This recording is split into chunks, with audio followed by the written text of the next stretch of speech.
नमस्कार। हमारे इस खास कार्यक्रम में आपका स्वागत है। मैं हूं अमन कुमार। अभी आज़ादी का अमृत महोत्सव कार्यक्रम चल रहा है। इसके तहत हम देश के उन तमाम फ्रीडम फाइटर्स को याद कर रहे हैं जिनकी वजह से आज हमारा देश आज़ाद है। और आप में से बहुत लोगों को ये पता होगा कि हमारी इस आज़ादी की लड़ाई में हमारे जो धर्म के क्षेत्र से भी जुड़े हुए तमाम लोगों का भी बड़ा योगदान रहा। आप आनंद मठ को आपने अगर पढ़ा होगा तो आप पता होगा कि धार्मिक प्रवृत्ति के व्यक्ति का भी क्या योगदान रहा। ऐसे ही एक महान शख्स की आज हम चर्चा करेंगे, श्री अरविंदो का। ये बाद में धर्म से इनका नाता जुड़ा, लेकिन ये बहुत बड़े फ्रीडम फाइटर थे। विदेश में पढ़ने के बाद, आईसीएस बनने के बाद भी जो है आज़ादी को लेके इनके अंदर जो है एक गजब की जिजीविषा थी। वो ये चाहते थे कि देश आज़ाद हो। आखिर क्या उनका व्यक्तित्व था, क्या कृतित्व था और क्या हमारे समाज को उन्होंने योगदान दिया, इस पे आज हम चर्चा करेंगे। इसके लिए हमारे साथ दो खास मेहमान हैं। Doctor SN. त्रिवेदी जी हैं, पूर्व आईएफएस हैं और झारखंड में अरविंदो सोसाइटी से ये जुड़े हुए हैं, उसको भी लीड करते हैं। डॉक्टर पीयूष बालाजी हैं, शिक्षाविद हैं, श्यामा प्रसाद मुखर्जी यूनिवर्सिटी में एसोसिएट प्रोफेसर हैं। हम दोनों का स्वागत करेंगे और चर्चा की शुरुआत हम त्रिवेदी जी से ही करेंगे। त्रिवेदी जी, पहले हम जो हमारे दर्शक हैं उससे बहुत लोग ऐसे भी होंगे जो स्वामी अरविंदो के बारे में बहुत ज़्यादा जानकारी नहीं रखते होंगे, तो विषय प्रवेश के लिए हम चाहते हैं कि उनके बारे में आप प्रकाश डालें। श्री अरविंदो के विषय में कुछ लोग उनके पास गए कहने के लिए जी। श्री अरविंदो के पास कि हम आपकी जीवनी लिखना चाहते हैं तो हमें बताइए। श्री अरविंदो ने उसका जवाब दिया था कि neither you nor anybody else knows anything at all about my life. It has never been on surface for man to see. मतलब ये कि न तो तुम और न कोई दूसरा मेरे बारे में कुछ, मेरे जीवन के बारे में कुछ भी जानता है, क्योंकि यह सतह पर रहा ही नहीं कि लोग इसे देख सकें। श्री अरविंद का सारा कार्य, विशेष रूप से जब वो अध्यात्म के क्षेत्र में पूरी तरह से प्रविष्ट हो गए, तो उनका सारा कार्य आंतरिक और बहुत ही महत्वपूर्ण कार्य उनके हुए, उन्होंने किए अध्यात्म के क्षेत्र में। लेकिन उसके पहले भी उन्होंने जो बाहर संसार में जो कार्य किए हैं, उनका जो जीवन रहा है, वो भी दर्शाता है कि वो अद्वितीय हैं। उनकी सबसे जो निकटतम, जो सबसे उनके निकट था, वो एक उनकी आध्यात्मिक सहयोगी, जिसको आश्रम में माँ के नाम से हम लोग जानते हैं, उन्होंने श्री अरविंद के बारे में कहा कि what Shri Aurobindo represents in world history is not a teaching, not even a revelation, it is a decisive action direct from the supreme. Direct from the supreme मतलब जो सर्वोच्च सत्ता है, ईश्वर, जो पूरे संसार के पीछे चला रहा है संसार को, उसका सीधा हस्तक्षेप, निर्णयात्मक कार्रवाई, ये हैं श्री अरविंदो। तो श्री अरविंदो ने जो बताया, जो समझाया, वह कोई शिक्षा नहीं है, वह रहस्योद्घाटन भी नहीं है। वो सीधा परमात्मा के डायरेक्ट संदेश लेकर के, मानव का शरीर धारण करके, उनके ही एक अवतार के रूप में यहाँ पर आए। इसलिए उनको जानने के लिए हमें अपने अंदर प्रवेश करना होगा और तब उत्तर की परतें अपने आप खुलने लगेंगी। ये तो अध्यात्म की बातें हुई, मतलब हम उनके बारे में थोड़ा जानकारी चाहते हैं। मैं बाहर का उनका जो जीवन है, सांसारिक रूप से अगर आप जानना चाहेंगे तो 15 अगस्त को, ये भी एक बहुत महत्वपूर्ण बात है कि 15 अगस्त को ही उनका जन्मदिन है और 15 अगस्त ही स्वतंत्र भारत का भी जन्मदिन है। और ये उनको वरदान श्री कृष्ण ने दिया था, क्योंकि उनकी हार्दिक इच्छा थी कि भारत मेरी माँ है और कब तक ये गुलाम रहेगी, इसको मुक्त कराइए, कैसे मुक्त होना है इसको। तो श्री कृष्ण ने ही उनको कहा, जब जेल में वो थे अलीपुर बॉम्ब कांड में, तो उन्होंने कहा था कि तुम ये चाहते हो तो ये तो अवश्यंभावी है, लेकिन तुमको ये काम दूसरे लोग करेंगे, तुमको इससे ही बड़ा काम करना है, इसके लिए तुम धरती पर हो जी। पूरी मानवता का। तो 15 अगस्त को कलकत्ता में एक संभ्रांत बंगाली परिवार में उनका जन्म हुआ। 7 वर्ष की अवस्था में विदेश चले गए, इंग्लैंड चले गए।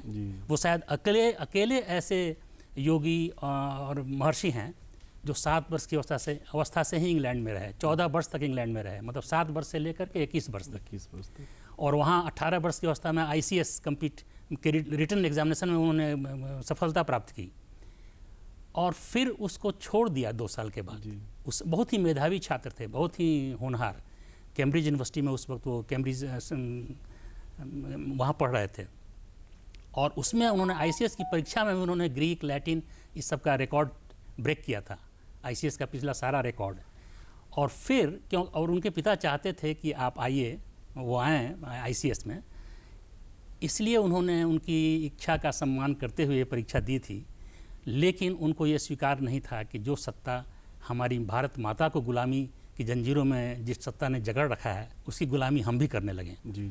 तो इसलिए उन्होंने अपने आप को हॉर्स राइडिंग की परीक्षा से वो एब्सेंट किया और फिर अलग हो गया इससे। मैम, जब पिछले सप्ताह में शंकराचार्य पे हम एक डिस्कशन कर रहे थे, तो मैं बड़ा चमत्कृत था उनके व्यक्तित्व को देख के कि एक 32 साल का व्यक्ति इतना बड़ा काम करके गया। तो हम ये सिर्फ शंकराचार्य ही नहीं, हमारे देश में लगता है कि परंपरा है कि जो महान व्यक्ति हैं, India is a land of cents. सही बात आपने कहा, India is a land of cents. तो जब आप अरबिंदो की जीवन को भी जब हम देखते हैं तो बहुत नाटकीयता है, बहुत चमत्कार है। आप किस रूप में उनको याद करना चाहेंगे? मैं उनको, देखिए, उनके स्पिरिचुअल लाइफ के बारे में बहुत लोग बहुत कुछ जानते हैं, बट इट इज़ लिस्ट बहुत कम उनकी पॉलिटिकल एस्पेक्ट्स की बातें होती है, और लोग जो हैं वो कहते हैं, बहुत कम जानते हैं कि उन्होंने क्या बात की थी पॉलिटिकल फ्रीडम के लिए। और अरबिंदो एक ऐसे इंसान थे, एक ऐसे हाई लेवल थिंकिंग थी उनकी कि उन्होंने उस समय बात किया था, कंप्लीट इंडिपेंडेंस की बात की थी। कंप्लीट इंडिपेंडेंस उनको लगा था this is the legitimate and necessity of complete independence for India, वो जरूरी है। उनका कहना था कि उन्होंने अपने एक कोटेशन में भी कहा है कि political freedom is the life breath of any nation. सही। अगर किसी भी नेशन को पॉलिटिकल फ्रीडम नहीं है तो वो कोई और डेवलपमेंट कर ही नहीं सकता, चाहे आप जितनी भी कोशिश कीजिए for educational development, industrial development, social development, economic growth, आपको political freedom, complete political freedom, और ये कंप्लीट वर्ड पे उन्होंने बहुत एम्फेसिस डाली थी। और उसके लिए उन्होंने कहा था कि इसलिए वो कभी का जब वो पार्टिसिपेट कर रहे थे इंडिपेंडेंस पे, उन्होंने अपनी बहुत सारी वो वंदे मातरम जो उनका जर्नल निकलता था उसमें बहुत सारे आर्टिकल्स जो उन्होंने फ्रीडम पे भी लिखे थे, तो वो उनको बाद में लगने लगा था कि कांग्रेस जो इम्पॉर्टेंट पार्टी थी जो फ्रीडम के लिए फाइट कर रही थी, तो he stood against somewhere, he felt कि नहीं, मॉडरेट्स ऑफ कांग्रेस जो है they are not, they are pro Britishers. क्यों उनको लगा था ये चीज़? क्योंकि उनको लगा था they are not talking about complete independence की बात वो कर नहीं रहे हैं, वो रादर वो बात करना चाह रहे हैं कि ब्रिटिशर्स जो हैं वो इंडियंस को सप्रेस कर रहे हैं, ऑपरेशन है उसको ख़त्म कर दिया जाए। वो क्या है, आपकी जो गवर्नमेंट पॉलिसीज़ है या गवर्नेंस का जो रूल्स और रेगुलेशंस आपने बनाए उसमें आप चेंज लाइए। और वो अरबिंदो को कहीं पे भी वो उससे एग्री नहीं कर रहे थे, क्योंकि उनको चाहिए था नहीं, we want India to be governed by the Indians, rules to be framed by the Indians for the benefits of the Indians as per necessity of the Indians। उनका ये सोच था कि मैं किसी और से क्यों गवर्नड हो जाऊं, मुझे ये नहीं चाहिए। और इसके लिए उन्होंने क्या कहा था कि आप उनका कुछ कुछ चीज़ें देखिएगा तो आप बहुत सरप्राइज होइएगा पॉलिटिकल एस्पेक्ट्स को देखकर कि he was a man who believed in ethics, लेकिन he was also a man who supported armed revolution. वो कहे थे उन्होंने, वो बोला पैसिव रिवॉल्यूशन होना चाहिए, लेकिन आप कहीं ना कहीं हिडन वे में तैयार रहिए आर्म्ड रिवॉल्यूशन के लिए भी। और उनका एक दूसरा ये भी था जो कांग्रेस मॉडरेट्स थे कि सर्टेन नंबर ऑफ लीडर्स जो थे वो ही हाईलाइटेड थे। उनका कहना था कि इससे हमें फ्रीडम नहीं मिलेगी, हमको क्या करना है, हमको वो रिवॉल्यूशन चलानी है जो ब्रॉड लेवल पे आप एक प्रोपेगेंडा चलाइए, स्प्रेड कीजिए कि हमारे लोअर तबके के लोगों तक भी वो मैसेज पहुंचे और उनका पार्टिसिपेशन हो, the entire nation should participate in freedom. क्योंकि freedom is not something about certain number of peoples, because it is about the whole nation, और जब तक नेशन का पार्टिसिपेशन नहीं होगा फ्रीडम आप अचीव नहीं कर सकते हो। इसलिए उनका तीन जो थ्री फोल्ड आइडियाज और व्यूज थे, वो पहला था उन्होंने कहा था कि आप पैसिव रहिए और एक नॉन कॉपरेशन चलाइए, दूसरा था कि ऐसा प्रोपेगेंडा चलाइए कि एंटायर नेशन जो लोअर तबके के भी लोग हैं उस तक मैसेज जाए और वो पार्टिसिपेट करना शुरू करे, और थर्ड था क्या कि आप एक हिडन प्रोपेगेंडा चलाइए, रिवॉल्यूशन चलाइए। Propaganda by mean what I mean is that hidden revolution propaganda चलाइए जिसमें आप एक आर्म रिवॉल्यूशन के लिए भी तैयार हो जाइए, क्योंकि वो कभी भी नहीं, वो कभी भी इसको अनएथिकल नहीं मानते थे कि लेकिन उनका कहना था कि never propose for the arm revolution because we don't have means.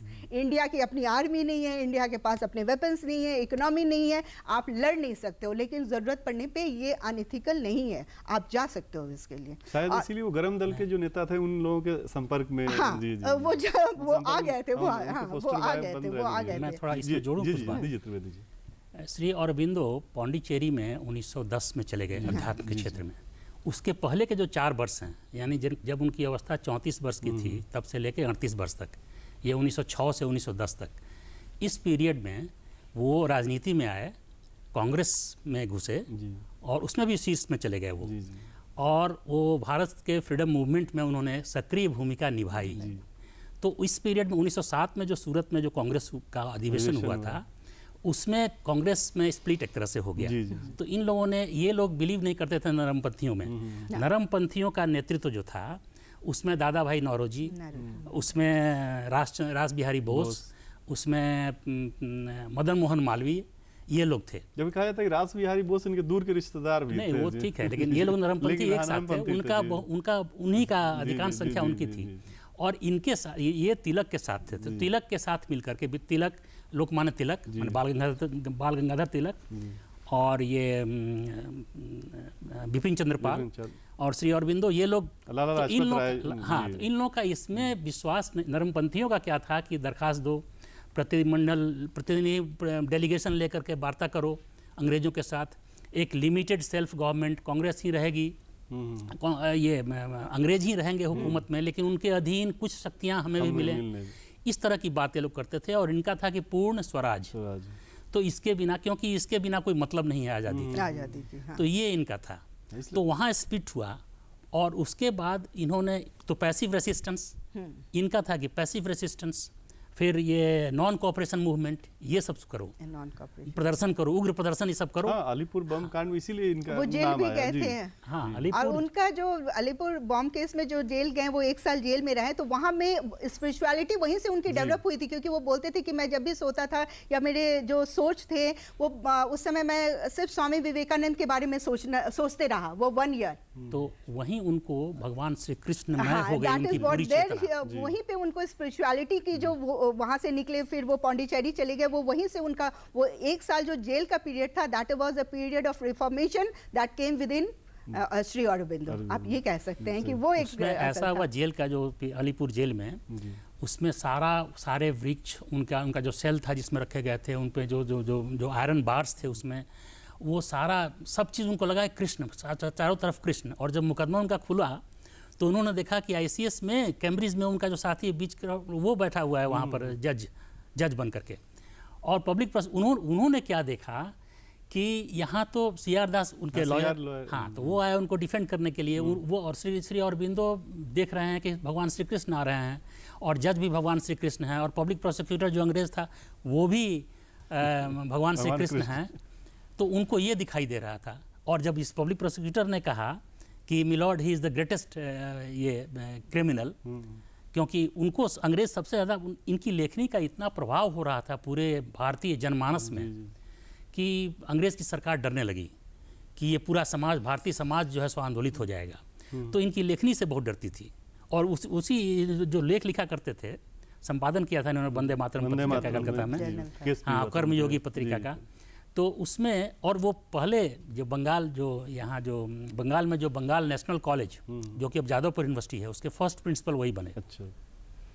और बड़ौदा में जब थे तो बड़ौदा में भी जो वहाँ पर बड़ौदा कॉलेज, जो अब महाराजा गायकवाड़, सयाजी राव गायकवाड़ यूनिवर्सिटी है, वो भी यूनिवर्सिटी है अब, उसके भी वो एक्टिंग प्रिंसिपल पहले स्टार्ट किए, फ्रेंच पढ़ाना, फिर अंग्रेजी के प्रोफेसर बने, और फिर वो वाइस प्रिंसिपल बने, फिर एक्टिंग प्रिंसिपल बने।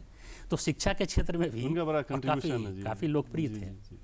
लेकिन वहाँ जेल में जो उनका जो हुआ श्री कृष्ण के साथ, उनकी चेतना जो श्री कृष्ण में हुई, और फिर उस केस के ट्रायल के उनको वो तो बरी हो गए, हाँ, और वहाँ से उनको इनर आदेश मिला परमात्मा का कि तुम्हारा काम पूरी मानवता के लिए है, ये तो देश को आज़ाद होना है, दूसरों पर छोड़ो, दूसरे लोग आएंगे करेंगे। उस समय महात्मा गांधी नहीं थे सीन में, महात्मा गांधी 1915 में आते हैं साउथ अफ्रीका से इंडिया।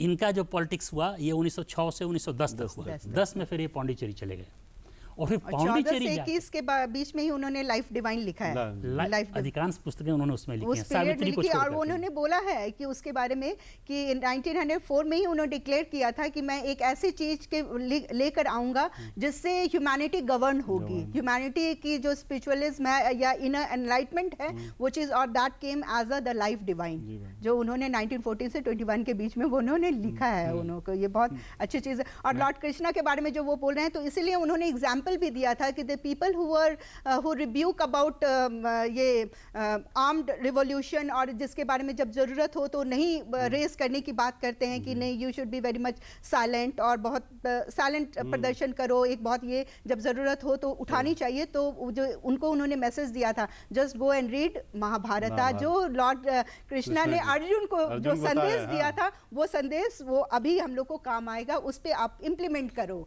जरूरत पड़े तो become revolutionary, and that is armed revolution. हथियार उठाना मतलब अधिकार के लिए वो गलत लेकिन नहीं। वो इसलिए नहीं उसको बहुत लार्ज स्केल में और बहुत बोल्ड वॉइस में प्रमोट करते थे कि इंडिया के पास वो मींस नहीं था हम लोग के पास। और उन्होंने स्वदेशी पे भी बहुत अच्छा चीज बोला था कि स्वदेशी हम लोग बहुत ज्यादा जो बातें करते हैं, उन्होंने बहुत अच्छा बोला था कि स्वदेशी का मतलब ये नहीं होना चाहिए। वहां पे भी उन्होंने कंप्लीट स्वदेशी की बात की। उन्होंने कहा क्या कि वो होना चाहिए, हमारी अपनी इंडस्ट्री होनी चाहिए, हमारे अपने लोग होने चाहिए, हमारी अपनी इकोनॉमी उसमें इन्वेस्ट होनी चाहिए, और जो ग्रोथ हो वो हमारे कंट्री के लिए बेनिफिट हो। इट शुड नॉट बी कि हमारे लेबरर्स जो हैं एम्प्लॉयड हो जाएं उसमें with under payment and all that, उसके अगेंस्ट में वो थे कि no, it should not be. Swadeshi उसको मत डिफाइन कीजिए कि हमारे लेबर्स वहां काम कर रहे हैं, प्रोडक्शन कर रहे हैं, उनको पैसे मिल रहे हैं, लेकिन वो स्वदेशी होता है जो इकोनॉमिक हमारे ग्रोथ, कंट्री के ग्रोथ के लिए काम आ जाए, वो होना चाहिए। आप देखिए ना कि आजकल क्या है कि एक आदमी जो थोड़ा महानगर में जाता है वहीं का बन के रह जाता है, और एक व्यक्ति जो 7 साल की उम्र में विदेश चला गया,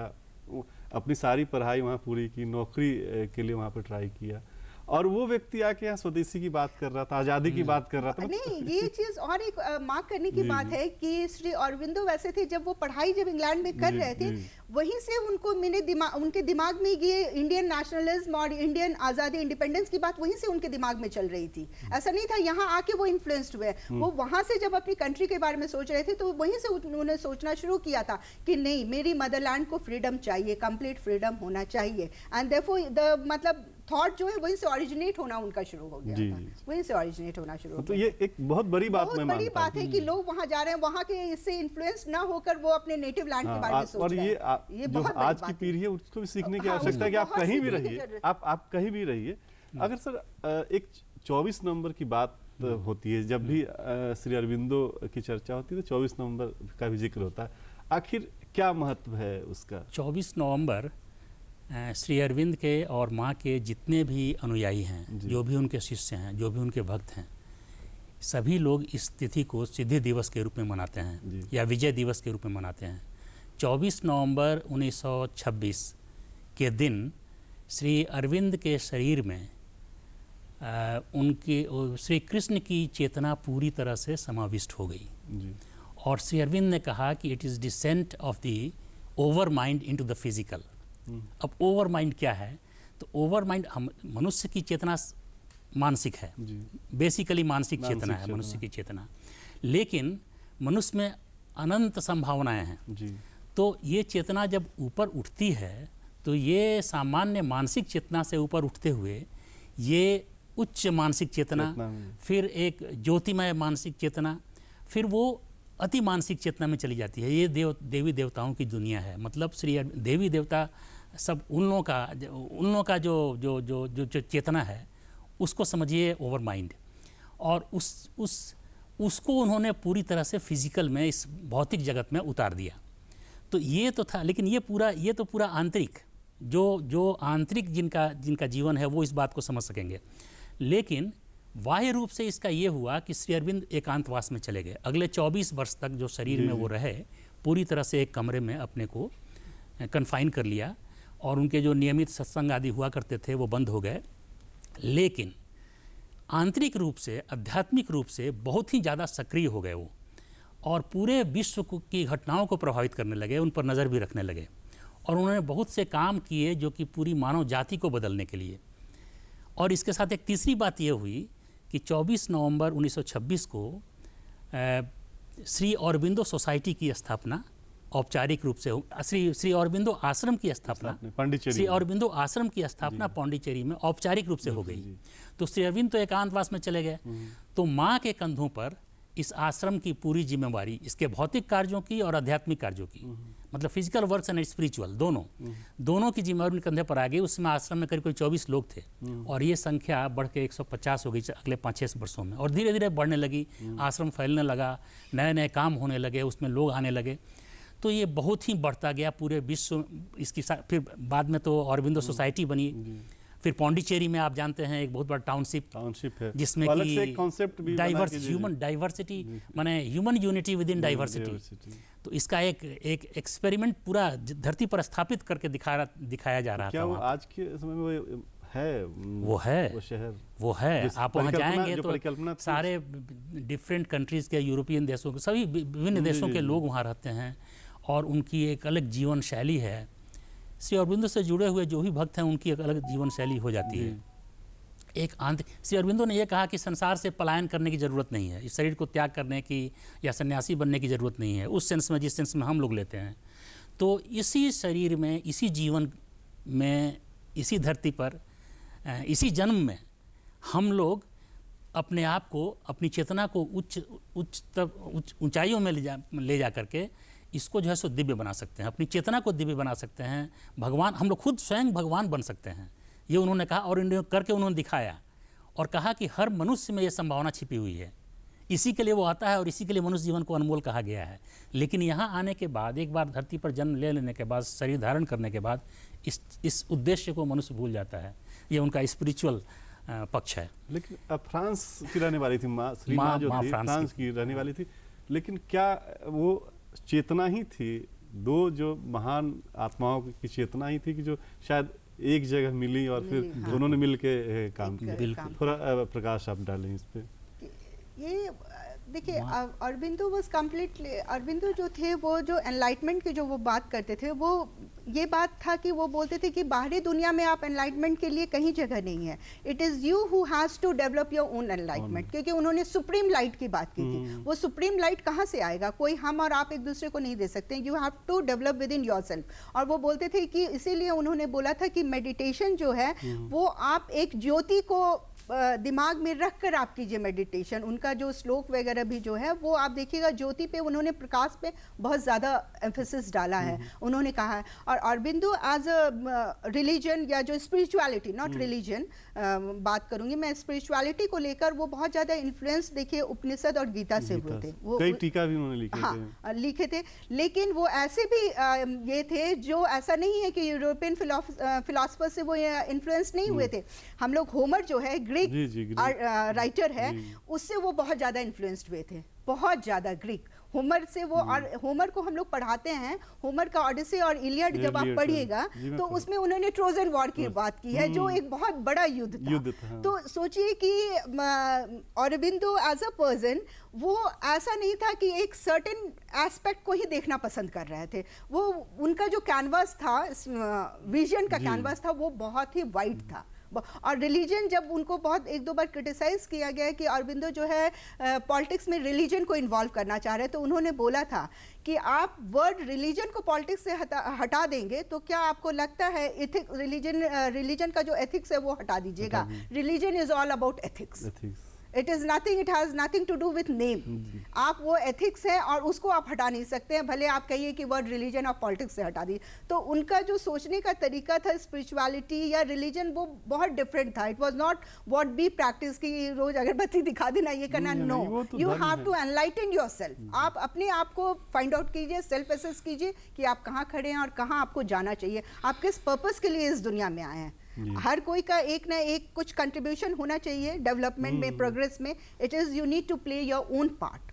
जो भारतीय दर्शन है उसमें लगभग तमाम जो है विद्वान वो यही कहते रहे कि अत दीपा विहरत, मतलब अब प्रकाश, अपना लाइट जो है वो खुद आपको जनरेट करना, जलाना होगा। श्री अरबिंदो ने जो योग का जो मार्ग दिखलाया उसको कहते हैं इंटीग्रल योगा, समग्र योग।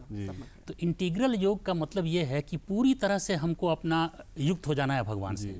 तो हम कई स्तरों में हमारी चेतना रहती है। सबसे पहले तो शारीरिक, हम शरीर को ही समझते हैं कि हम हैं, तो हमारी शारीरिक चेतना, फिर हमारी प्राणिक चेतना, फिर हमारी मानसिक चेतना, फिर हमारी बुद्धि बौद्धिक चेतना, बौद्धिक चेतना। और फिर हमारी आध्यात्मिक चेतना, जी। अध्यात्म। तो ये सभी चेतना, तो सबों को जोड़ना है भगवान से। तो पूर्ण जब हम पूरी तरह से अपना रूपांतरण करेंगे, और रूपांतरण ट्रांसफॉर्मेशन, सेल्फ ट्रांसफॉर्मेशन, इस पर श्री अरविंदो ने बहुत जोर दिया, तब हमें वो, हमें और भगवान में फिर कोई फर्क नहीं रहेगा। श्री अरविंद का एक और बहुत बड़ा योगदान है अध्यात्म के क्षेत्र में, in the field of consciousness.